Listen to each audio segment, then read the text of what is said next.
Welcome back. Today's story is Luca from Disney Pixar. Ever since he was a young sea monster, Luca Paguro had wondered what lay beyond the surface of the water. It was always there, shimmering and rippling just above his head. Yet no matter how much he wanted to, Luca never explored it, for a different kind of monster lived up there. Land monsters, humans to be exact, who hunted sea folk with boats and harpoons. Luca was forbidden by his parents to go anywhere near the surface. One morning, with his flock of goatfish, Luca stumbled across some strange items. Then suddenly, a masked land monster appeared. Luca tried to escape, but found himself cornered. The land monster advanced, brandishing a harpoon. But instead of throwing it, the creature pulled off its mask, revealing an older sea monster boy. It's fine, I'm not human. Luca was relieved but concerned. Then the boy explained that he was there for his stuff, and he took Luca's shepherd's crook. Wait, that's mine! Luca chased the boy toward the sunlight. And right through the surface. Luca gasped when he realized where he was. Then something amazing happened. His webs became fingers. His scales became skin. His tail disappeared completely. The older boy, whose name was Alberto, explained that whenever sea monsters leave the water, their bodies transform to look like humans. Whenever they get wet again, they go back to their sea monster selves. Alberto's home was an island hideout. He said he lived with his dad, who let him do whatever he wanted. Luca gazed at all his items, stopping on a poster. What's that? Alberto's eyes gleamed. Oh, it's just the greatest thing that humans ever made. The Vespa. Luca looked around again. Are you gonna make one? I think you have all the parts. Alberto grew excited. He had never considered building one. The boys immediately got to work. Hours later, they had made their own makeshift Vespa. When Luca sat down at the dinner table that evening, his family was worried. He had been out much later than usual. Luckily, his grandmother covered for him, saying that she had sent him to look for sea cucumbers. Grateful for his narrow escape, Luca went to bed that night, excited about the adventures ahead. The next day, it was time to ride the new Vespa. But when Luca saw a huge ramp, he gulped. Alberto pointed at him. I know your problem. You got a Bruno in your head. He explained that Bruno was the frightened inner voice that told him not to do things. Luca, it's simple. Shut him up. Say, Silenzio Bruno. Silenzio Bruno. Louder. Silenzio Bruno. Good. Now hang on. Andiamo! Before Luca could stop him, Alberto kicked off from the starting point, and the Vespa hurtled down the hill.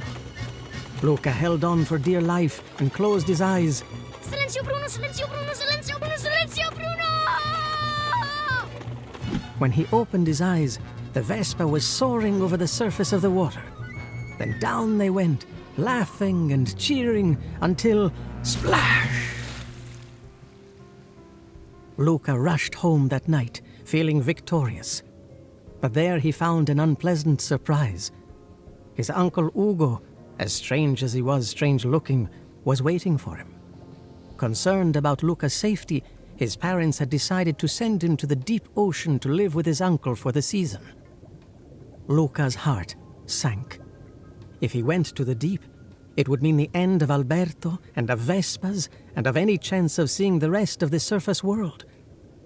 He made a decision. When he went to his room to pack his things, Luca snuck out the window and swam away. Luca arrived at Alberto's hideout, fighting back his panic. They're sending me to the deep to live with my weird see-through uncle. What do I do? Alberto pointed across the water, to the town nestled on the other side of the bay. Will they come looking for you over there?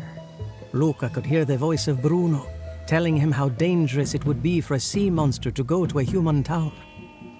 But Alberto's voice was just as strong. I mean, that place must be full of Vespas. There's gotta be one for us. Luca took a deep breath. Silenzio, Bruno. Then he jumped into the water. The boys swam as fast as they could, leaping into and out of the waves until they arrived at the town.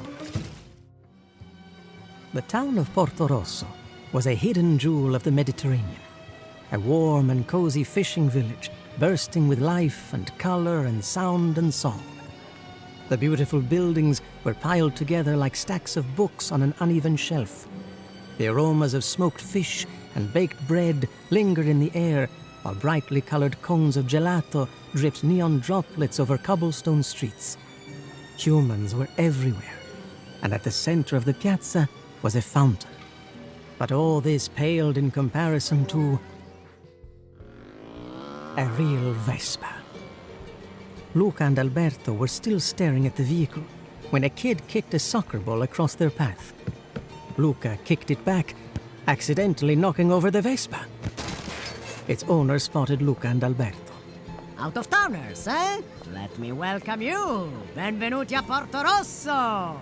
He went on to brag that he was Ercole Visconti, 5-time winner of the Porto Rosso Cup. Then he told Luca he stank like a fish shop and dragged him toward the fountain. As the water sprinkled on Luca's face, he began to transform. Luckily, before Ercole noticed, a girl on a bicycle pulling a fish cart barreled between them. Ercole, basta! Ercole frowned. Giulia's here. Wow, that's how you're training for the race? Giulia bristled at the nickname. Si, certo! Your reign of terror is coming to an end! Defiantly, she pulled Luca and Alberto onto the cart and pedaled away. She turned to the boys. You know, we underdogs have to look out for each other, right? Luca and Alberto asked Giulia about the Porto Rosso Cup. She explained that it was a yearly race with 3 stages: swimming, cycling, and eating pasta. The prize was money, enough to buy a Vespa. That was all they needed to hear. The new friends formed a team. The underdogs. The only problem was the entry fee. Giulia suggested they ask her father Massimo at supper. That night, while Massimo cooked, he asked Giulia if she had seen the photo of a sea monster in that day's paper. She groaned. Everyone in Porto Rosso pretends to believe in sea monsters. Massimo grunted. Well, I'm not pretending. Luca was so surprised that he spat water on Alberto, causing half his face to transform. Luckily, he was able to dry off beneath the table. When it was time to eat, they came up with a plan.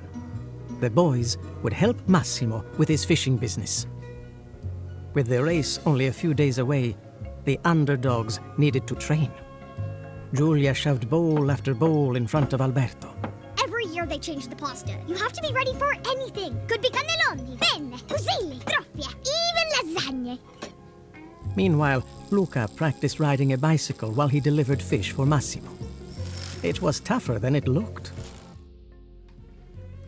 Worse yet, Ercole kept making things difficult. When Giulia was practicing her swimming, Ercole splashed water on Alberto. Luca knocked him overboard to hide his transformation. Giulia didn't see anything, but Ercole did, enough to make him suspicious, until Giulia rocked his boat, knocking his precious sweater into the water. He panicked. Insane, girl! It is wool! It cannot be moistened! Ciccio, make it dry, immediately! Luca was discouraged by the day's events, but Giulia still believed they could win. Look, during school, I live with my mama in Genova. And every summer I come here, and everyone thinks I'm just some weird kid who doesn't belong. When asked where Genova was, she took them up a hill and pointed at a great gleaming metal snake.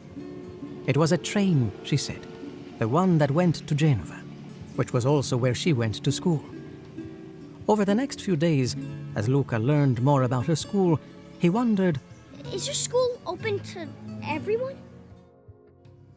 Alberto knew what Luca was thinking, and he became afraid that Luca might leave him. Desperately, he reminded Luca of their plan to buy a Vespa and travel the world. He yanked him onto the bicycle and sped dangerously down the hill, just like they had done on the island. Only this time, Luca wasn't interested. Alberto, stop! That's Bruno, darling. talking? No! I'm pretty sure that's just me! Splash! They landed in the water below.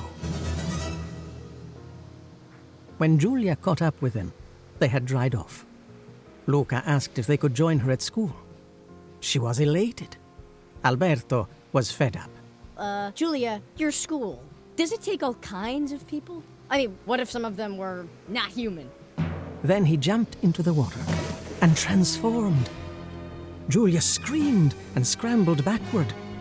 Luca knew he should tell Giulia the truth about himself, but he was too afraid. Instead, he pointed at Alberto.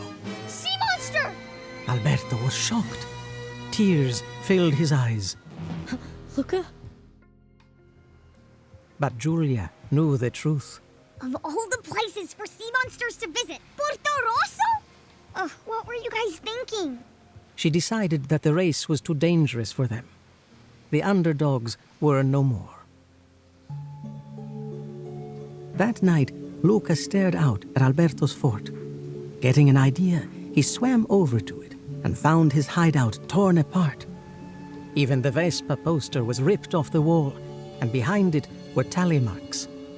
Alberto explained that they had started when his dad left. I just thought that maybe he'd change his mind. After he had made 200 marks, he stopped counting. He's better off without me. You are too. I'm just the kid that ruins everything. Luca frowned. Silenzio Bruno.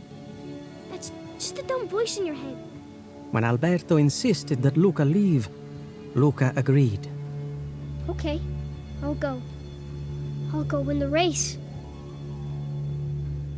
On the day of the Porto Rosso Cup, Luca went straight to the race official, Signora Marsigliese, to make sure he could race alone. Luckily, she agreed. Giulia arrived next and was surprised to see Luca. He tried to put her at ease before he ran off. Don't worry, I'll race on my own. You won't get in any trouble. But how are you gonna... I mean, what happens when you can't swim? At the starting line, Giulia nodded to Ercole's teammate Ciccio, whom Ercole was covering in olive oil to make him more streamlined. Then Luca, in a diving suit, lurched up. The swimmers took their marks. Bang! The first leg of the race was underway. But Luca was frozen at the water's edge. He closed his eyes, took a deep breath, and started walking. That was all it took. He set off across the ocean floor. As the race went on, Giulia swam as fast as she could and got an early lead. Below her, Luca struggled with a leak in his suit and began to fall behind. Ciccio was also having trouble. The fish were finding his olive-oiled skin tasty. Giulia was still in the lead when the swimming portion was over. She hustled to the table. By the time Luca arrived, she was already halfway through her pasta. Meanwhile, Ercole cheated by shoving noodles into the mouth of his teammate Guido. Giulia finished first, but she was wobbling as she made her way toward the bike. Luca was the last one to finish his plate. But the final leg was the bicycling leg, his best one. One by one, Luca passed each racer, even Giulia, and took the lead, until a drop of water splashed on his hand. Huh? No. He pedaled harder, hoping to outrace the rain, but the downpour grew worse. He stopped beneath an awning at the top of the hill. Then Alberto arrived with an umbrella. I never should have let you do this alone. Luca couldn't believe it. But in the next moment, Ercole whizzed by and aimed a savage kick at Alberto. The umbrella went flying, and Alberto landed hard. Soaked, he transformed into a sea monster. Alberto looked at Luca. Stay there. You're still okay. With that, he charged into the crowd, who were approaching with harpoons, and a net pinned him to the ground. It was Luca's chance to escape, but he no longer wanted to. He wanted to save Alberto. Kicking his bike into gear, Luca shot out into the rain. He could feel his fingers turning to webs, his skin turning to scales, and a long, slippery tail growing out over his bicycle seat. He plunged into the crowd and hoisted Alberto onto the bicycle. As they sped away, Alberto was shocked. Whoa, you really are crazy! Yeah, and I learned it from you! As they reached the bottom of the hill, Ercole careened into view. He raised his harpoon just as Giulia appeared, pedaling so fast that her feet were a blur. She slammed into Ercole's bicycle before he could take aim. The two bikes crashed into the sidewalk. Ercole shook his fist. When Luca and Alberto saw Giulia on the ground, they dropped their bike and ran back to her. The three friends stayed together, Luca standing tall in the face of Ercole and his harpoon. To everyone's surprise, Massimo arrived. I know who they are. He grabbed Alberto's hand and held it up. They are the winners. The underdogs looked around, confused. Yet there was the bicycle, lying across the finish line. They had won!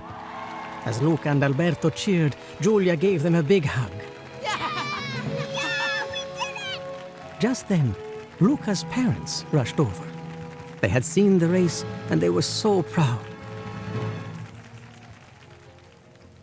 Meanwhile, Ciccio and Guido got fed up with Ercole and tossed him in the fountain. I can't swim! The next day, Giulia said goodbye at the train station. Luca hugged her. He wanted to go with her, but he swallowed his wishes and turned to Alberto. Well, let's go fix up our Vespa. Alberto grinned. Yeah, about that, crazy thing. I might have sold it. He held up a ticket to Genova, and Luca's family arrived with his bag. Luca couldn't believe he was going to school. But Alberto was staying in Porto Rosso with Massimo. Luca's face wrinkled. I can't do it without you. Alberto hugged Luca. But you're never without me. As the train chugged through the countryside, Luca looked ahead. The entire world was at his feet, like a great map stretching out before him, with all kinds of mysteries and adventures hidden in its folds. He couldn't wait to explore every bit of it. Andiamo. Here we go. If you enjoyed today's story, please hit the like button. Thank you for clicking on Science Reading Time. Please like and subscribe. And make sure to hit the bell to turn on your notifications. That lets you know every time I upload. Thank you.